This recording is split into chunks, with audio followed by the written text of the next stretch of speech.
नमस्कार good morning. आज जुलाई 14 तारिख सोमवार। आज दिन भर अनेक बड़ गुरुत्वपूर्ण खबर गुड़िक आसी।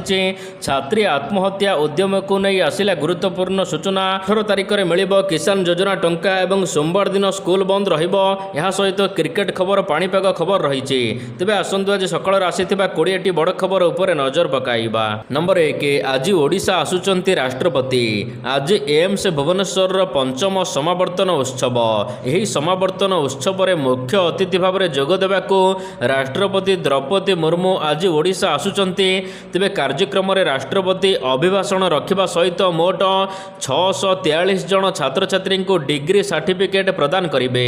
सेहीपरि 31 जन कृति छात्र छात्री को विभिन्न विभाग में सफलता पाई 59टी स्वर्ण पदक प्रदान करा। सेपटे राष्ट्रपति गस्त पूर्व भुवनेश्वर एम्स रे समीक्षा बैठक बसी। तेबे आज सुरक्षा व्यवस्था को कड़ाकड़ी करा जायछि। 90 प्लाटून पुलिस फोर्स एथिपाई मुतयन रहिबे। नंबर 2 5 मिनिट समय मागिला बीजेडी। महामहिम राष्ट्रपति आज ओडिशा गस्तरे आसुचंती। तेबे आज सकाळे भुवनेश्वर रे पहुंची एम्स र कार्यक्रम रे जोग देबे। तेबे राष्ट्रपति को देखा करने को बिजु जनता दल बीजेडी 5 मिनिट समय मागिछि। राज्य रे अराजकता आईन श्रृंखला विपर्जय हो पड़ी। एने बीजेडी अभियोग आनीछि। एने राष्ट्रपति सहित आलोचना करने को बीजेडी निवेदन करिछि। ओडिशा रे एबे आईन श्रृंखला स्थिति पूरा बिगड़ी जाइछि। राज्य रे महिला सुरक्षित नाहंती। प्रतिदिन 15 जन महिला दुष्कर्मर शिकार हेउचंती। निजे राष्ट्रपति एबे भरोसा हेबे बोली आशा करूछु बोली बीजेडी कहिछि। नंबर 3 छात्री आत्महत्या उद्यम घटना। फकीरमोहन कॉलेज रे छात्री आत्माहुति देवा घटना जातीय महिला कमिशन हस्तक्षेप करिसंती। निज आडू मामला रुजु करिसंती जातीय महिला कमिशन। घटनार दृढ़ निंदा करने सहित कार्यानुष्ठान पाई कमिशन निर्देश देइचंती। ए नहीं पुलिस डीजी को कार्यानुष्ठान पाई निर्देश दिया जाइछे। तेबे 3 दिन भितर कार्यानुष्ठान संपर्कित रिपोर्ट देबाको निर्देश जारी होइछे। मन कहूछि किछि नुआ करिबा पाई हेले पाखरे संबल नाही। तेबे व्यस्त हुंतु नाही। मधुलिका एंटरप्राइजेस एबे बुझिबो आपणक मन कथा। क्षुद्र शिल्प ठारू नै मध्यम शिल्प पाई सुलभ मूल्य रे जोगाई देबो समस्त प्रकार मेसिन और रॉ मटेरियल जहाकु नै आपण सहज आरंभ करि परिबे नुआ एक व्यवसाय। अधिक जानिबा पाई आज ही कॉल करंतु। नंबर 4 राज्यसभा 4 जन मनोनीत। राज्यसभा 4 जन मनोनीत होइचंती। राष्ट्रपति द्रौपदी मुर्मू राज्यसभा 4 जन विशिष्ट व्यक्ति को मनोनीत करिचंती। एथिरे अछंती सरकारी वकील उज्जवल देवराव, केरलर वरिष्ठ समाजसेवी एवं शिक्षाविद सी सचिदानंद मास्टर, भारतर पूर्वतन वैदेशिक सचिव हर्षवर्धन श्रृंगला एवं प्रख्यात ऐतिहासिक शिक्षाविद मीनाक्षी जैन नाम रही। 4 जन को मनोनीत करिसंती राष्ट्रपति द्रौपदी मुर्मू। एने गृह मंत्रालय पक्षर विज्ञप्ति प्रकाश पाइछि। नंबर 5 15 तारिख पुणी हेब बड़ आंदोलन। ड्राइवर आंदोलन को नहीं आसिला एक बड़ खबर। आहुरी जोरदार हेब ड्राइवर आंदोलन। 15 तारिख आंदोलन को जोरदार करिब ड्राइवर संघ। आंदोलन जोरदार पाई आह्वान देले सभापति। समस्त ड्राइवर राजरास्ता को ओह्लाइबा को आह्वान दिया जाइछि। वीडियो वार्ता दे संघ सभापति प्रशांत मेंडुली कहिचंती सरकार ड्राइवर को अणदेखा करुचंती। एबे कर बा मर स्थिति आह्वान कले प्रशांत मेंडुली को पुलिस खोजुथिबा बेले पुणी आंदोलन धमक देइचंती प्रशांत मेंडुली। ड्राइवर आंदोलन को लागिछि एबे शक्त झटका। विशृंखला सृष्टि करिबा अभियोग रे राज्य ड्राइवर महासंघ कोषाध्यक्ष आदित्य प्रसाद बेहेरा को पुलिस बांधी नेइछि। नंबर 6 एम्स रे पीड़िता को भेटिले मुख्यमंत्री। आत्महत्या उद्यम करिथिबा बालेश्वर फकीरमोहन विश्वविद्यालय छात्री को एम्स रे भेटिचंती मुख्यमंत्री। तांको स्वास्थ्यावस्था को नहीं चिकित्सा करुथिबा डाक्तरी टीम के सहित आलोचना करिसंती। चिकित्सा व्यवस्थार मॉनिटरिंग पई गठन होइथिबा 8 जणिया विशेषज्ञ टीम के सहित कथबार्ता होइचंती। मोहन माझी सहित उपमुख्यमंत्री के सिंहदेव मध्य एम्स जाइथिले। तेबे यह पूर्वर स्वास्थ्य मंत्री मुकेश महालिंग, यह पूर्वर उच्च शिक्षा मंत्री एम्स जाई पीड़िता बापा सहित आलोचना करथिले। एम्स जाई पीड़िता भेटिबा परे मुख्यमंत्री कहिसंती परिस्थिति एबे जटिल अछि। तांकर चिकित्सा चलिछि। दिल्ली एम्स भली चिकित्सा करा जाउछि। आगामी 24 घंटा गुरुत्वपूर्ण। ନମ୍ବର 7 ପ୍ରତି ନିର୍ବାଚନ ମଣ୍ଡଳୀରେ 20ଟି ନୂଆ ସଡ଼କ ନିର୍ମାଣ କରାଯିବ। 142ଟି ବିଧାନସଭା ନିର୍ବାଚନ ମଣ୍ଡଳୀର ଗାଁରୁ ବଜାରକୁ ସଂଯୋଗ କରିବାକୁ ସଡ଼କ ନିର୍ମାଣ କରାଯିବ। ବିଧାନସଭା ନିର୍ବାଚନ ମଣ୍ଡଳୀ ପିଛା ବାର୍ଷିକ 1 କୋଟି ଟଙ୍କା ଲେଖା ଖର୍ଚ୍ଚ କରାଯିବ। ତେବେ ଉକ୍ତ ଟଙ୍କାରେ ବିଧାନସଭା ନିର୍ବାଚନ ମଣ୍ଡଳୀ ଗୁଡ଼ିକରେ 20ଟି ସଡ଼କ ନିର୍ମାଣ କରାଯାଇପାରିବ। ଗୋଟିଏ ସଡ଼କ ପିଛା ନିର୍ମାଣ ପାଇଁ ସର୍ବାଧିକ 5 ଲକ୍ଷ ଟଙ୍କା ଖର୍ଚ୍ଚ କରାଯିବ। ତେବେ ନିର୍ମାଣ ହେବାକୁ ଥିବା 20ଟି ସଡ଼କ ମଧ୍ୟରୁ ସମ୍ପୃକ୍ତ ବିଧାନସଭା ନିର୍ବାଚନ ମଣ୍ଡଳୀର ବିଧାୟକ 50% ଏବଂ ଅବଶିଷ୍ଟ 50% ସଡ଼କ ନିର୍ମାଣ ପ୍ରସ୍ତାବ RWD ଦେବ।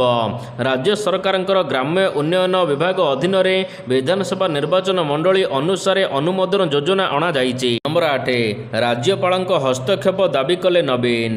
ବାଲେଶ୍ୱର FM କଲେଜର ଛାତ୍ରୀ ଆତ୍ମହତ୍ୟା ଉଦ୍ୟମ ଘଟଣାରେ ଗଭୀର ଉଦ୍ବେଗ ପ୍ରକାଶ କରିଛନ୍ତି ବିଜେଡି ସୁପ୍ରିମୋ ନବୀନ ପଟ୍ଟନାୟକ।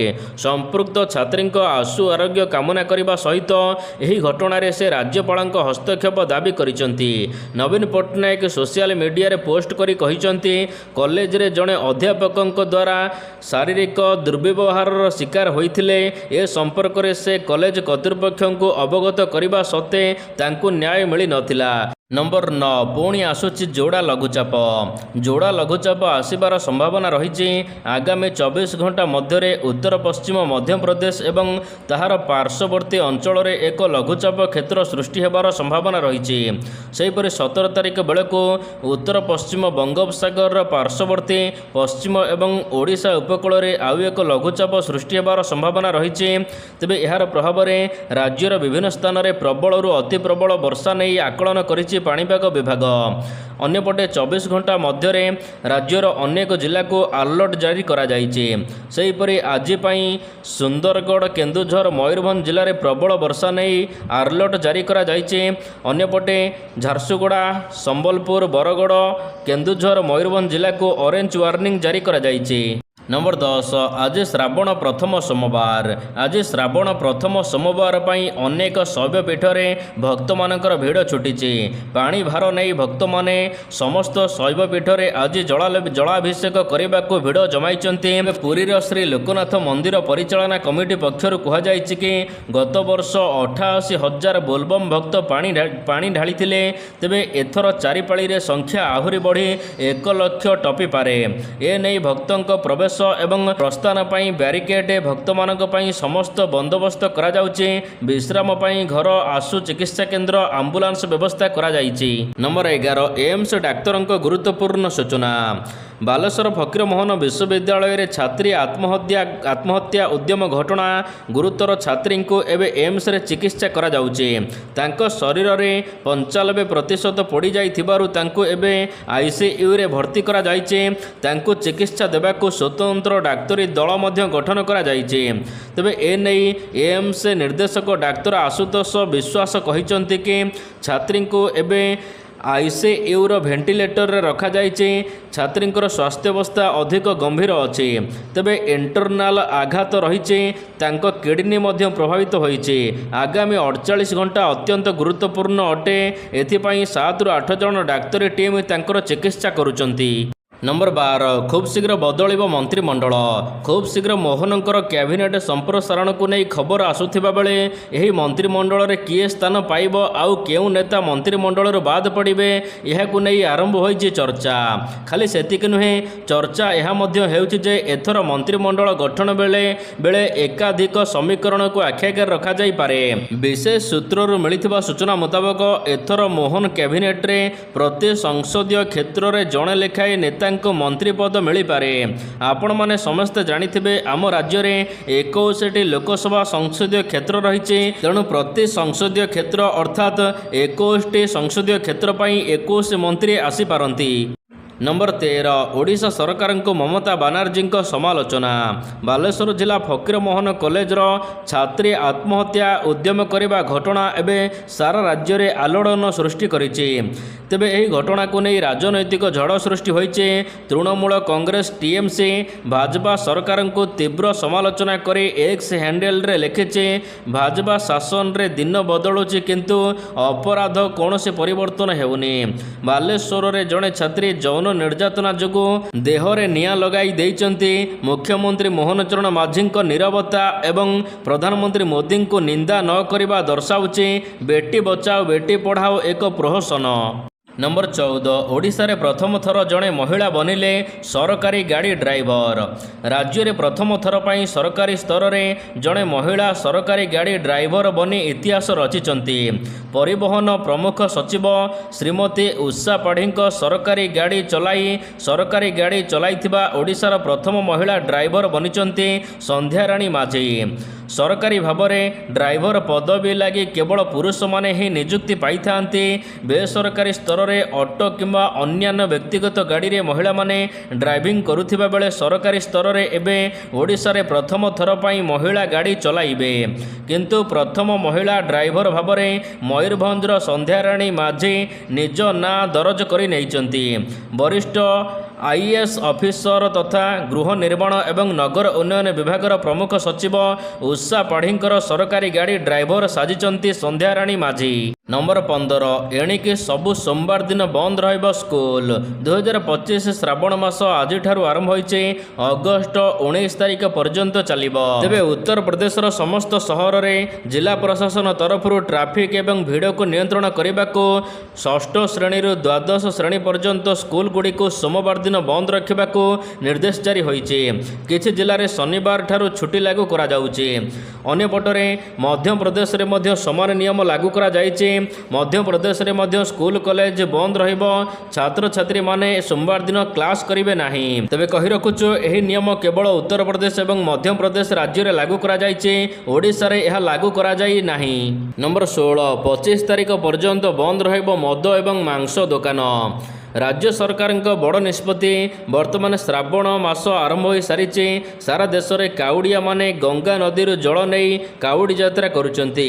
ଏହାରି ମଧ୍ୟରେ ଦିଲ୍ଲୀରେ ବିଜେପି ସରକାର ନୂଆ ନିୟମ ଲାଗୁ କରିଛନ୍ତି। କାଉଡ଼ିଆମାନେ କୌଣସି ଅସୁବିଧାର ସମ୍ମୁଖୀନ ନ ହୁଅନ୍ତି ଏଥିପାଇଁ ଜଙ୍ଗପୁରାରେ 25 ତାରିଖ ପର୍ଯ୍ୟନ୍ତ କୌଣସି ମାଛ ଏବଂ ମାଂସ ଦୋକାନ ଖୋଲାଯିବ ନାହିଁ। କେହି ଦୋକାନ ଖୋଲିଲେ ତାଙ୍କ ଉପରେ କଠୋର କାର୍ଯ୍ୟାନୁଷ୍ଠାନ ଗ୍ରହଣ କରିବାକୁ କୁହାଯାଇଛି। ନମ୍ବର 17 ଆରପାରିରେ କୋଟା ଶ୍ରୀନିବାସ।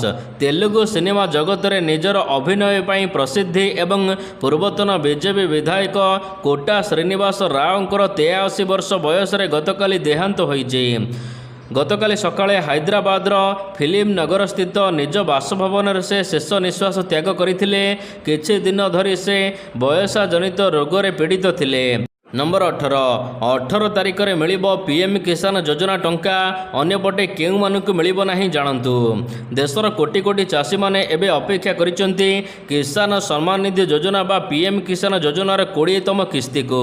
ଏହାରି ମଧ୍ୟରେ ବଡ଼ ଖବର ଆସିଛି କି ପ୍ରତିବର୍ଷ ସରକାର 4ଟି ମାସ ବ୍ୟବଧାନରେ କିସ୍ତି ଦେଉଛନ୍ତି।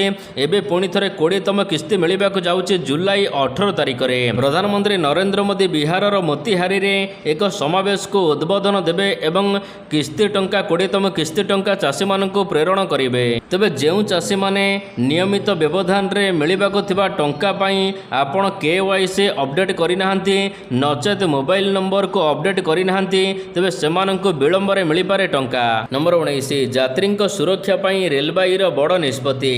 ଯାତ୍ରୀଙ୍କ ସୁରକ୍ଷାକୁ ଆହୁରି ସୁଦୃଢ଼ କରିବାକୁ ଭାରତୀୟ ରେଳବାଇ ଟ୍ରେନ୍ଗୁଡ଼ିକରେ CCTV କ୍ୟାମେରା ଲଗାଇବାକୁ ବଡ଼ ନିଷ୍ପତ୍ତି ନେଇଛି। ଏହି ଯୋଜନା ଅଧୀନରେ ସାରା ଦେଶରେ ପ୍ରାୟ 74,000 ଯାତ୍ରୀବାହୀ ଟ୍ରେନ୍ ଏବଂ 15,000 ଲୋକୋମୋଟିଭ୍ ଇଞ୍ଜିନ୍ରେ CCTV କ୍ୟାମେରା ଲଗାଯିବ। ପ୍ରତ୍ୟେକ କୋଚ୍ରେ 4ଟି କ୍ୟାମେରା ଲଗାଯିବ। ଏହା ସହିତ ପ୍ରତ୍ୟେକ ଲୋକୋମୋଟିଭ୍ରେ 6ଟି କ୍ୟାମେରା ଲଗାଯିବାର ଯୋଜନା ରହିଛି। ପ୍ରବେଶ ପ୍ରସ୍ଥାନ ସାଧାରଣ ଅଞ୍ଚଳରେ କୋଚ୍ଗୁଡ଼ିକରେ 2ଟି କ୍ୟାମେରା ଲଗାଯିବ। ନମ୍ବର 20 ପୁଣି ସର୍ଜିକାଲ ଷ୍ଟ୍ରାଇକ୍। ଭାରତର ପଡ଼ୋଶୀ ଦେଶ ମିଆଁମାରରେ ଥିବା ଉଲ୍ଫା ବିଦ୍ରୋହୀଙ୍କ ଶିବିର ଉପରେ ଭାରତୀୟ ସେନା ଏକ ସର୍ଜିକାଲ ଷ୍ଟ୍ରାଇକ୍ କରିଛି ବୋଲି ନିଜେ ଉଲ୍ଫା ଦାବି କରିଛି। ତେବେ ଭାରତୀୟ ସେନା ଏହି ଖବରକୁ ଏପର୍ଯ୍ୟନ୍ତ ନିଶ୍ଚିତ କରିନାହିଁ। नंबर 21 पुराणा रेकर्ड भांगी नुआ रेकर्ड सृष्टि कला टीम इंडिया एवं इंग्लैंड मध्य खेल जाइथिबा टेस्ट मैच रे टीम इंडिया बैट्समैन माने भल प्रदर्शन करुचंती। ए कथा कहिबार अर्थ टीम इंडिया यही प्रथम टेस्ट मैच रे लॉर्ड्स रे खेल जाइथिबा 5 मैच विशिष्ट टेस्ट सीरीज रे सब इनिंग्स रे 350 रु अधिक रन करिसंती। लॉर्ड्स रे खेल जाउथिबा 5 मैच विशिष्ट टेस्ट सीरीज रे तृतीय मैच रे टीम इंडिया प्रथम इनिंग्स रे 387 रन करी ऑल आउट होइथिला। एही समय टीम इंडिया टेस्ट क्रिकेट रे 50 वर्षर पुराणा रेकर्ड भांगी नुआ रेकर्ड सृष्टि करिछि जहा पूर्वरु वेस्टइंडीज नाम रे थिला। नंबर 22 सीरीज जितिला भारत। इंग्लैंड विपक्ष टी20 सीरीज जीतिछि भारतीय महिला दल। 5 मैच विशिष्ट टी20 सीरीज को 3-2 रे जीति नेछि भारत। शेष मैच हारी मध्य सीरीज जीति इतिहास सृष्टि करिछि भारतीय क्रिकेट महिला टीम।